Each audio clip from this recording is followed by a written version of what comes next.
We'll I'm come so as glad we are. that's right. Awesome. All Well, right. well, my name is Keri.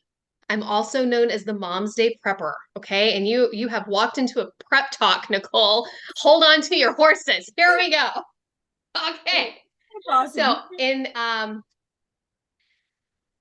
when my 7-year-old son was hit by a 1-ton truck, my Mm, motherhood hit rock bottom.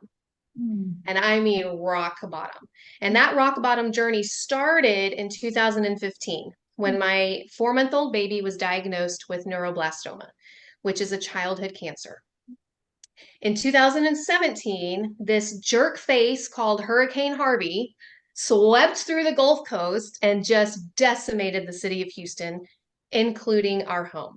I oh, was wow. 37 weeks pregnant with my 6th child, and we lost everything. Mm, Everything. In 2019, my husband had some health problems, and it was a very scary time, and we thought we were going to lose him. And you know what? We got through it to March 15th, 2023, when a 1-ton truck mauled over my 7-year-old baby. Now, I should always preface this, Nicole and Kelly, and I forget every time. They're totally fine. Everyone's alive. Everyone's happy and okay. healthy. Okay. Okay. Okay. So, That's great all news. right. I've got That's to great remember to news. say that at the beginning, and I always forget. Okay, but everyone's fine. Everyone's happy. Everyone's healthy.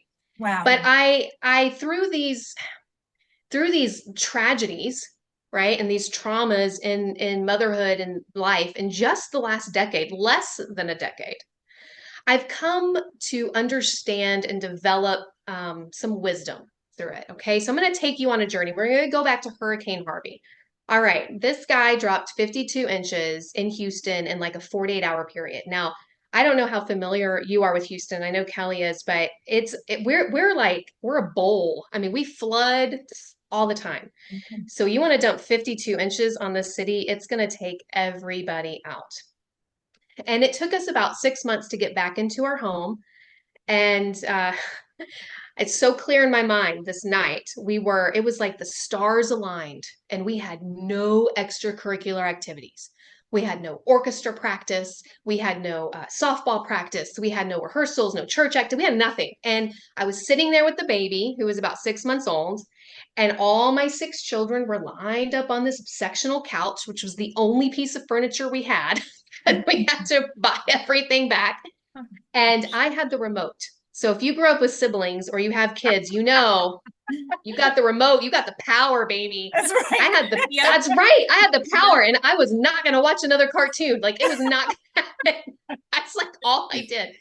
So I turn on Netflix and I kind of start scrolling. Okay, what can I watch that's, appropriate? It's going to entertain people. And I came across this show called Doomsday Prepper. And I thought, what is that? What does it do? And I read it and I was like, maybe this is okay. So I click it. And y'all, I am not kidding. Every single one of my children were just in awe of what they were watching. I was in awe of what I was watching. I was like, who are these people? They have bunkers. They have like storage bins full of MREs. What is an MRE? Like, I had no idea what I was watching. And there was this one episode where the guy was from Houston, and I was like, they live here? They're everywhere. It was mind blowing. And I got so curious that I took like this deep dive into the prepper community. And I started like listening to podcasts and watching YouTube videos. And I mean, there's some weird stuff out there, y'all. And I was like, what is this all about? And I have found there are 3 types of preppers. Okay. There are preppers, which is really me and the 2 of you and anyone watching, right? If you buy insurance, you're a prepper, right? If you're a mom and you have to pack a diaper bag, you gonna make sure the goldfish are in there. You're a prepper, okay? Yeah. We're all preppers on some level. It's like a spectrum of preparedness. Sure. Then you have the survivalists. Now, the survivalists have my respect, y'all, okay? You can drop those people in the middle of a forest with a Swiss Army knife, and they have like Swiss Family Robinson treehouse built in 2 weeks. I mean, they are insane awesome. Okay, so they've got my respect. Yeah. And then you have the third category, which is the tinfoil hats. Okay, the people that think that like Zombies are going to break out in any minute. You know, I gotta tell you, when I was watching this show, I thought, I'm a prepper too. Because when Harvey hit, I remember we had 45 minutes. We knew it Oh was my coming gosh. because the neighbors were texting. They were like, it's in my house. Now it's in my house. Oh my gosh. Oh my We God. live in a part of Houston that had never flooded. Okay. So it is coming in. It is coming in. And I was like, I got 45 minutes. I'm very pregnant. I mean, I don't have small babies, y'all. She was a 10-pounder. Oh, And I've oh got my gosh. 5 other babies and 2 elderly dogs and a husband who is just trying desperately to save what he can. I had 45 minutes and my mind immediately went to backpacks with a change of clothes, Oh my juice gosh. box and a snack, shoes, and life jackets because I had 3 Brilliant. non-swimmers. Wow. That's amazing. And I had them stacked up on the stairs, ready to go. I was like, okay, let it all go. We have flood insurance. Let it all go, you know? Impressive. And it was wild, you know? And I thought, I'm already a prepper. And I was thinking about my grandmas because my grandmas were the product of the Great Depression. Mhm. And we had gardens and fruit orchards, and they were always making jams and jellies. And I thought, Yeah. people need to know about this, right? Yes. And I kind of went through this process of trying to understand what it meant. I was very passionate about. I was like, this is so cool. And I have motherhood happening, and that's really cool. And so how do I take these 2 things and put them together? Well, I got to tell you, when I say I hit rock bottom, I hit rock bottom. I thought I cannot, there's no way. There's no way that this has happened. And I'll tell you something that's so bizarro. My son was hit by a 1-ton truck on March 15th. He was critically injured. He had over 12 broken bones, 4 lacerated organs like that. Mm. 7 years prior to that moment, his brother was diagnosed on March 15th with neuroblastoma. Wow. Wow. Shut the front door. Right. Yeah. I was like, what is happening to my life? Wow. Like, why are we being attacked? What was this, the Ides of March? Who do I owe? What debt do I need to pay? Right? Mhm. Yeah. But there was this seed planted in my imagination. Mm. And I had gone through all these moments, these doomsday scenarios, and I kept landing on my feet. My kids and my family kept landing on their feet. And I started to develop these preps, like how, because moms would come to me, y'all, and they would say, girl, you are super mom. How did you do it? How do you do? You got these 6 kids, like you're incredible. And I would say, girl, I don't even know if I showered today. Like I don't know. I'm not super mom. But how to answer those moms, I started coming up with these preps. Like, how do you take the prepper, doomsday prepper, and the motherhood and put it together? And I had already been writing a book. You know, there's this idea had been formulating, and I had already been writing a book, and it was kind of a silly how-to prepper book. And then Hank got hit by the car, and it quickly turned into a memoir. And I thought, surely, y'all, surely I am not the only mom that this is happening to, right? Surely I am not. So then I got an idea for a podcast. I don't know how to do a podcast. I've never podcasted before. I don't know what am I supposed to do? So I started asking questions, and I was like, how do I do this? I'm gonna call other podcasters. I did top 10 mom and prepper podcasts, and I contacted all of them.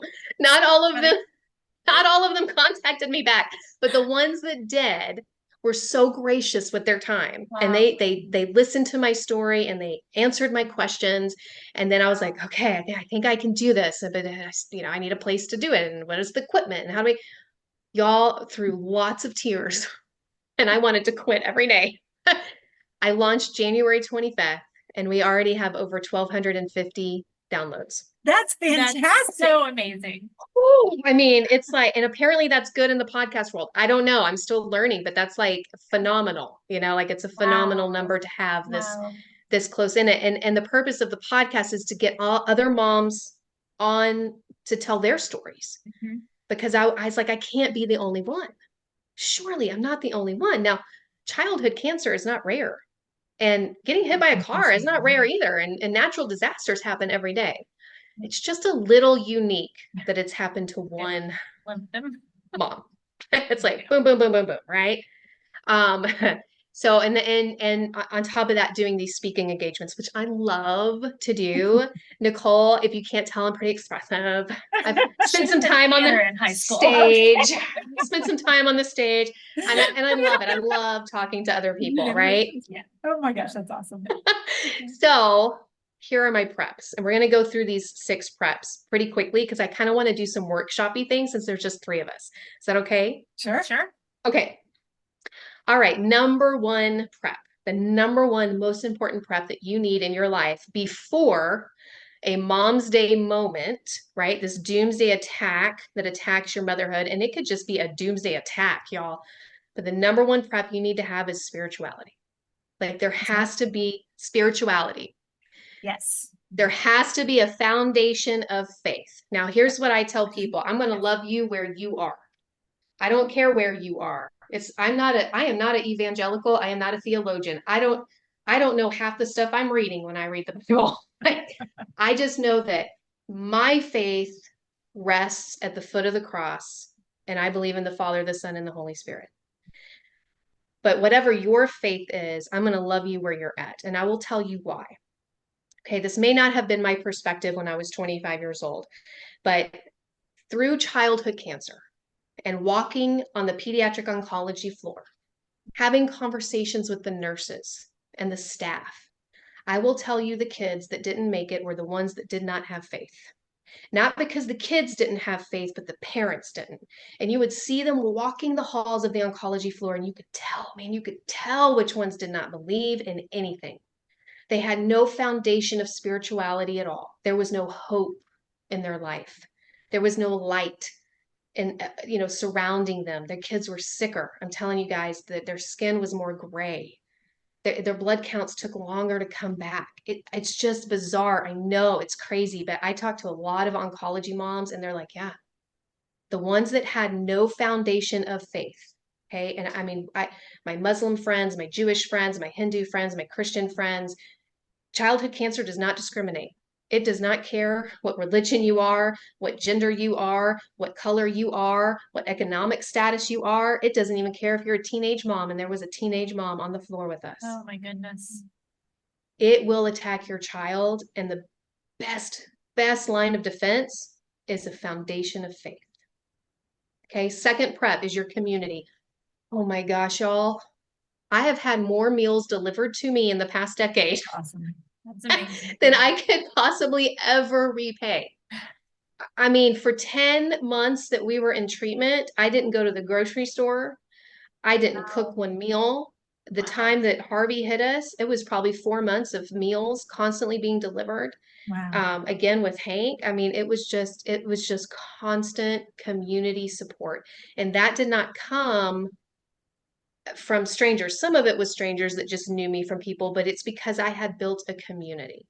And it's real easy for me, right? Because I'm an extrovert. Any personality test I take, 100% extrovert. I will talk to everybody. I should have been a politician. I swear. I love people. I love people, and I don't hold judgment for people. I will judge them if the shoes do not look good with the pants. Other than that, I just love people. I love them. And it's easy for me to build a community, but for a lot of people, it's not. And I get that. And I really get that. So what I always tell people is I just encourage you to join a book club, to go on a wine tasting event, do a social sports club or whatever. They have lots of things in Houston. It just kind of depends on where you're at. Join a church, start a Bible study, like do something. And if you really don't know where to go, just call on your 2 neighbors or your 3 neighbors and say, hey, I'm going to just have hors d'oeuvres and beer at my house. Please come join me. Yeah. Y'all, they're going to show up. Yeah. I know this from experience. So work on that community, because when you get in a moment where your world has turned upside down, you got to have people there to hold you up. It's what I call a life preserver. I talk about it in one of the podcast episodes, and it's like I had all these life preservers being thrown at me all the time. And if I had not had that, I would have sunk. And it's not just me that would have sunk. I would have sunk holding 5, 6 babies with me, right? Mhm. Even though my older ones weren't babies, they were still my babies. You know what I'm saying? Yeah. The community is so important. The third one is finances. Mm. I know. I like to shop too. I saw families completely break in every moment, Mom's Day moment I went through. It didn't matter which one it was. And when my husband was sick, he had to take 2 months off work, and I'm a stay-at-home mom. So that's 2 months he wasn't working. But because we had our finances in order, we were able to get through that. So Mhm. I always encourage people, if you are living paycheck to paycheck, let me put it into this perspective. There is not an amount you will not pay to save your child's life. Mhm. There's nothing you will not sell to save your child's life. So get it in order now before something happens. And if nothing happens, go on a cruise. That'd be Yeah. great. Like when they're launched and they've got their own insurance, hallelujah. Go to Europe. But you gotta Yeah. have that. It's such an essential prep. And I like Dave Ramsey. I think he's funny. I think he's common sense and he's easy to follow. Yeah. Number 4, memories. Mm. I've recorded a lot of moms, and some of the moms have lost their children. And it always gets me because they'll say, if I just had one more picture, if I just had one more day, and they're never going to get that back. And I think, oh my gosh, I'm so lucky that my kids are here. It's not lost on me that my children are alive. They for all purposes should be dead. Do we have another one? Y'all both turned, and I was like, but they're not here. Activity in the hallway. Oh, activity in the hallway. Okay, all right. Well, I lost my train. It was a squirrel moment. I'm sorry. Memories. We were talking about Memories, memories. yes. So I'll tell you, shamefully, I did not do infant photos with number 1, 2, 3, or 4 because with number 1 and 2, I was broke. I couldn't afford it. And then when the third one and the fourth one came along, I was like, I didn't do it with the other ones. It's fine. But that number 4th baby was my cancer baby. And they told me he's not going to see his first birthday. Oh. And I just cried. I was like, I never got those photos. And I was just kicking myself. I mean, I was really hard on myself. I was sitting there in the hospital, very pregnant with number 5, holding number 4. And I just thought, how stupid was I? Mm. Was it worth buying a new pair of shoes when I could have just put that to a J.C. Penney portrait? It doesn't even have to be fancy. And so you better believe I got infant photos with number 5 and number 6. Like that happened. But it goes beyond that. It's about making memories. So I have been working like crazy on this brand and these talks and the podcasts. And my little 6-year-old wanted her nails painted a while ago, like right at 4:30, right before we were going to jump on. And I was like, go ask your sister. So she went and asked her sister, and her sister was like, no, because she's almost 13 now, And I was like, you know what?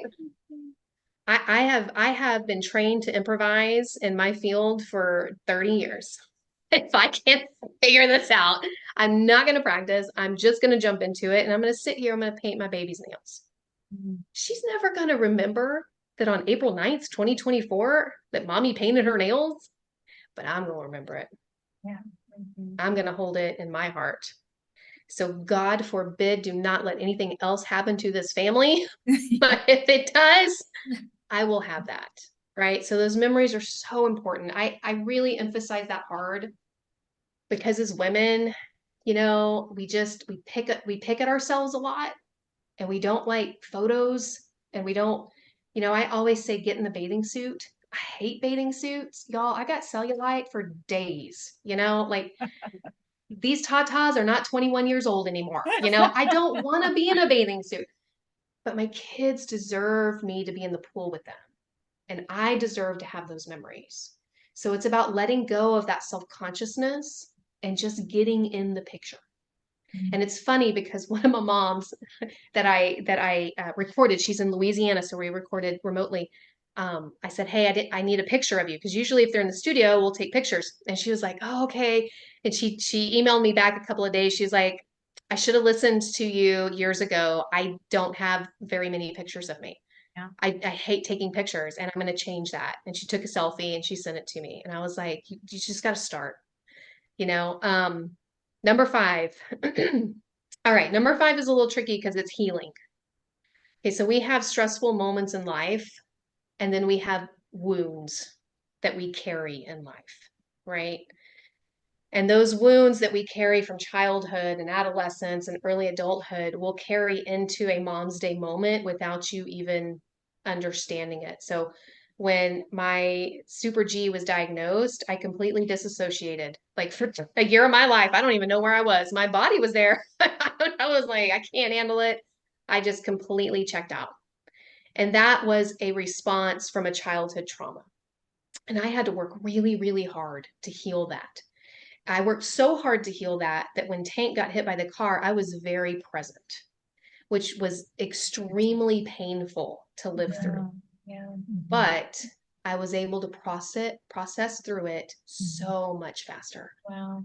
So much faster. And there are lots of, there's healing, and then there's trauma healing, right? So Mom's Day moments are big T traumas. We hear that a lot. We hear that a lot in media and the reels. When you're scrolling the reels, all your phones are going to bring up trauma healing now, by the way, because they're listening to the conversation. Yep. It's all going to pop up.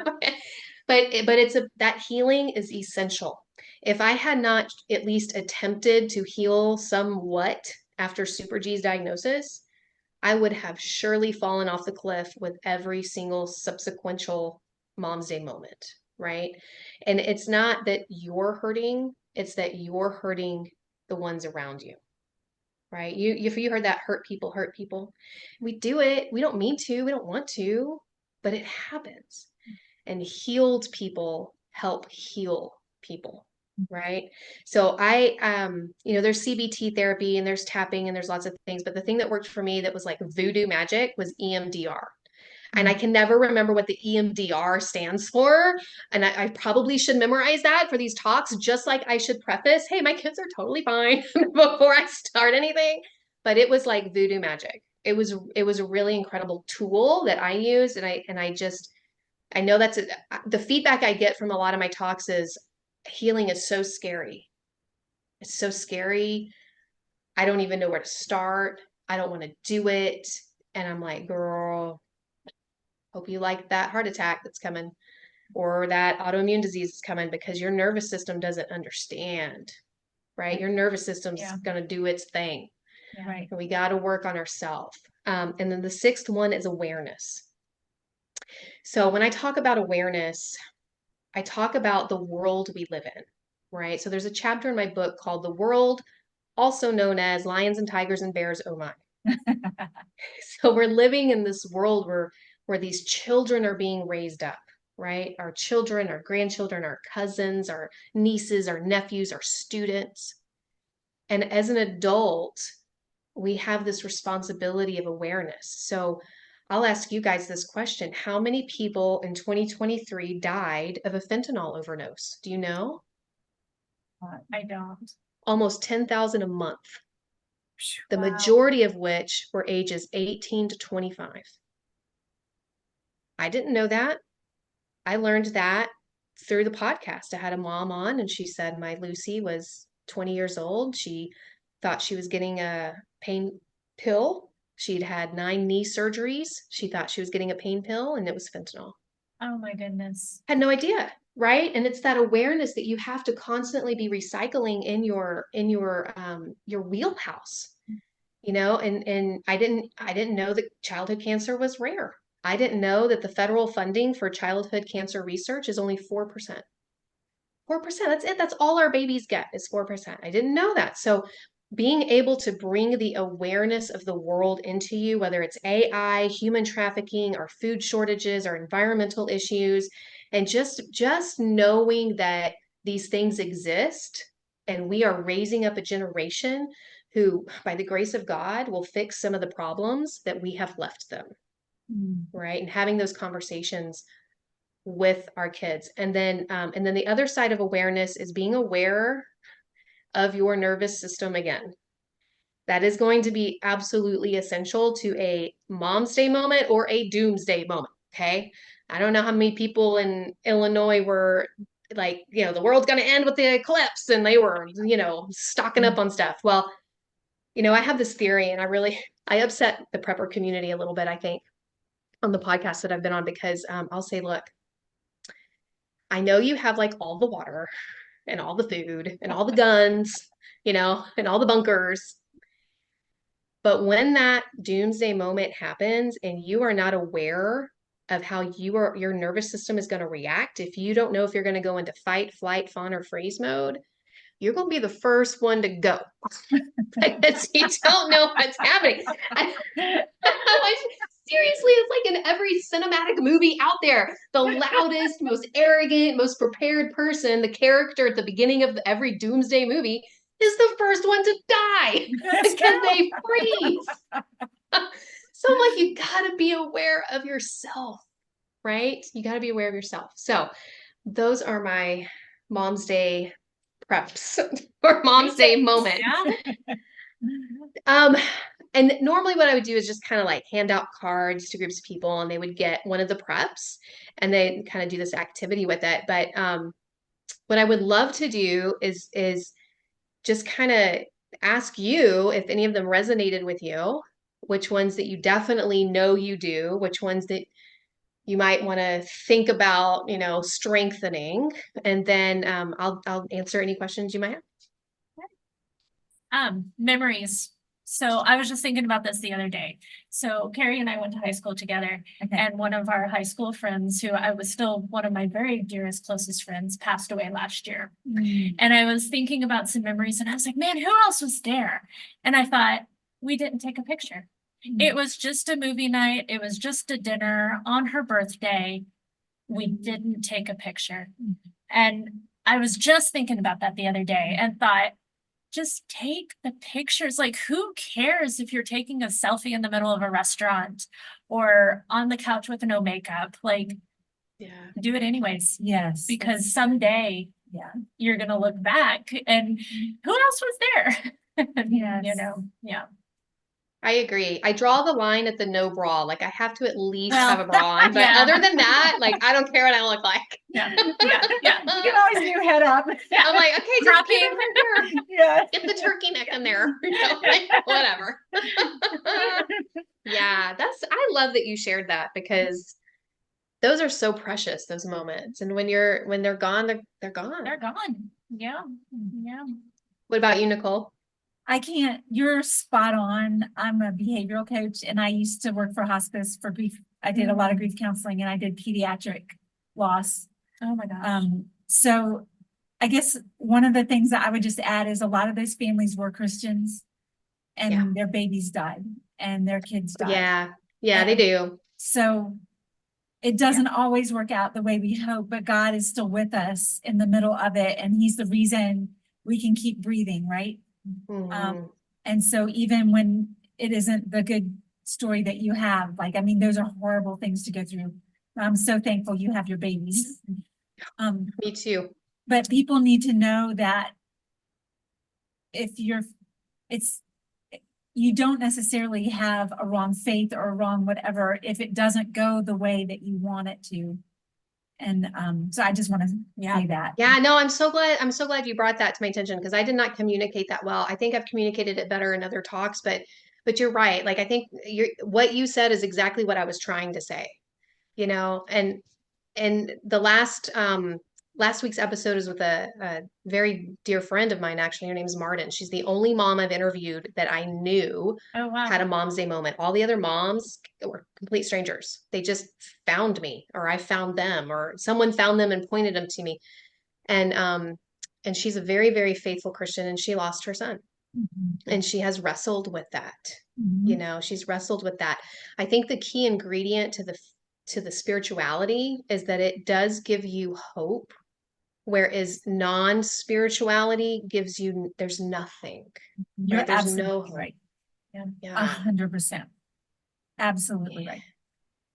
Wow, girl, I bet you got stories too. But one, you're going to see them again. Right. And that makes all the difference. It does. All the difference. And that they're safe now. They're out of pain. And I know that's a whole. Yeah. Because the people left behind are in deep, deep anguishing pain.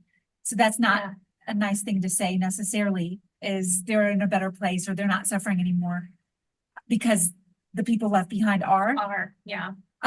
But anyway, sorry, I don't want to hijack Oh, this. no, I love it. But- Listen, this is so good. I love it. I also just want to just come and stand beside you in this, because what you're saying is spot on. Because if we don't know how to manage our emotions, Yes. and if we're not aware of them, which a lot of us just shove them down or ignore them, it's extremely important. Everything you're saying is spot on. And finding ways to learn how to like identify your emotions to begin with. There's a lot of mood monitoring apps, and there's all kinds of tools out there that I'd recommend doing. Yeah. There's, Yeah. you're spot on though, because it starts with self-awareness, and it starts with your own journey, your own healing journey. And you're absolutely right. If our cups are full, they're going to splash out onto other people. Yeah. Yep. For sure. I see it a lot. I hear it a lot. I experienced it myself a lot, like there was a lot of healing has happened. I feel like I've just been in therapy forever, y'all. Like it's just never gonna end. Yeah, it's like the rest of our lives until we go meet Jesus. Yeah, and when my sweet baby was hit by that car, he was in the ditch. He was very conscious the entire time. So it was, oh my gosh, screaming, dry heaving. He hadn't eaten breakfast yet, thank God. And all this. And my 16-year-old came to the ditch, and she was helping me hold him down. Now, the rest of the story, we go this way, and then my oldest goes back into the beach house. We were on vacation, by the way, in Alabama when this happened. So we were away from our community, and that was tough. That was a really tough thing. I mean, we had nobody, we actually, the Airbnb owners were so amazing, and they came over and they took care of the kids, and they, it was just like we had nobody. Right. And so, they got back to Texas. The kids came back to Texas, and we had to stay in Alabama for another week and a half, I think, for his injuries to heal enough for us to travel. And when I got back, I realized just how badly affected all the kids were, but especially my oldest, because she had experienced every single Mom's Day moment as a sibling, that she was very quickly diagnosed with CPTSD. Teachers were finding her in the stairwell. She's a straight A student, y'all. She's like a 3.9 GPA. Like, she's a good kid. And she had to immediately go on a 504. She's going into her senior year, right? Like, she's a junior, and she's gone this whole academic, and it just broke her. And I had her and my oldest son, Harry, on the podcast, and we recorded, and I wanted the perspective of the sibling, because these siblings get left out, and they need a voice. Yes. And it broke my heart as a mom listening to them, because it's like, I know I did the best I could. And it wasn't all bad what I did, but it wasn't necessarily all that they needed either, but she said, Mom, my heart physically broke when my brother was right there. Like, it just physically broke her.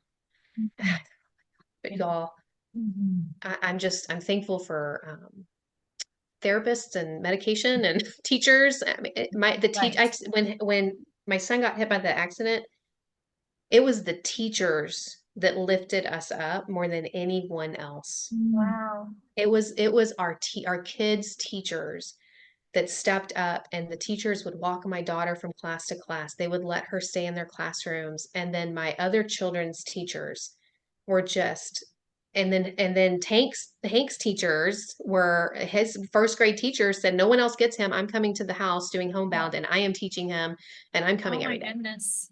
Precious. Like, the teachers they're overlooked during these Mom's Day moments. And it drives me crazy, because I know that as a teacher, when I was teaching, like, if some madman came in that school with a gun, he was going through me to get to my kids, because they were my kids. Like, those were my kids. Yeah. And so I think that this community is so much greater than just mom, not just moms, but beyond motherhood. Yeah. Right. So that's my 2 cents on that. So Yeah. So good. Good. Wow. Any other feedback? anything else that maybe was unclear, or because it helps me a lot. So good. I love Oh. what you're saying. I do too. Yeah. And I love your podcast. It's so, I haven't. Have you I haven't listened? listened Have to you had all a of them. chance to I listen? listened to them. Yeah. I haven't listened to all of them. I did see that you did the one with your kids, and I'm looking forward to that one. But yeah, I'm not caught up yet. Okay, good. Have you? I'm just okay. learning about you, so I'll Yeah. go listen. Yeah, listen to it. And it's not, I'm getting better and better and better at it as I do it, because like you can probably tell, Kelly, like the energy that I have just with two of you on a screen is so different than like with a microphone and I'm going Yeah. blah blah blah blah blah. Yeah. I'm like, I don't know what I'm doing. But I'm getting better at it. Yeah. Right. Yeah. It's getting easier. Oh, you're So, fantastic. Yeah. thank you. Thank And you aren't so the- much. You're welcome. I love this. Good. I'm so happy the two of you were here. And if you know somebody who's been through a Mom's Day moment, send them my way. Yeah. I have a Absolutely. website. They Yeah. can look at the website. So Yeah. I feel like, I don't know why, but when I started pitching this idea to people for speaking engagements and whatever, they kept asking me for a website. Like that was going to make me legitimate. And I was like, any fool out there can make a website. Like it's a real person, but okay, I'll put myself out there. So What is your website? It'll be posted, along with the YouTube video, but what is your website and your podcast name? okay, so it's www. Do people even say that anymore? I'm I so do, but- old, you guys. I know.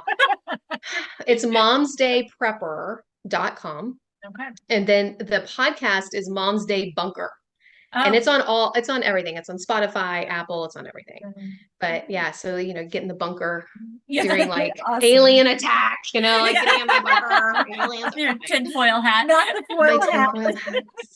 I get a little conspiracy in some of the episodes, not like crazy conspiracy, but it's fun. It's a fun play on words and I love it. And I love the prepper community. They're good people. They've been good to me. So, but yeah, Mom's Day Bunker is the podcast and momsdayprepper.com, and anyone can contact me there.